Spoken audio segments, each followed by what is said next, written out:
Governatore Fedriga, oggi l'inaugurazione della stagione balneare a Grado. Lei ha ribadito il concetto turismo-economia.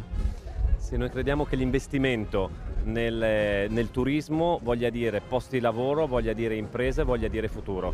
Quindi ogni soldo che si spende per guardare al futuro anche dal punto di vista turistico vuol dire fare un investimento sul futuro, e su questo Grado, come le grandi località turistiche, ad esempio Lignano del Friuli Venezia Giulia, possono rappresentare una garanzia, se saremo in grado anche come regione di essere sempre all'avanguardia coi tempi, quindi di offrire una proposta che possa superare anche i competitor di altre aree del paese o di altri paesi europei, affinché i turisti arrivino magari in numero ancora maggiore e possano rimanere più giorni sul nostro territorio.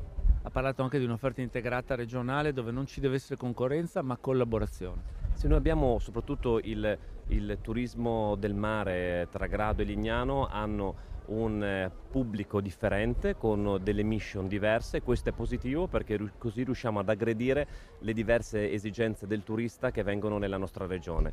Abbiamo un ulteriore valore aggiunto, che è quello non soltanto del magnifico paesaggio, ma quello dell'enogastronomia, del turismo della salute, del turismo del benessere, che bisognerebbe integrare maggiormente per creare quella rete necessaria appunto per raggiungere l'obiettivo di trattenere i turisti per maggior numero di giorni sul territorio regionale.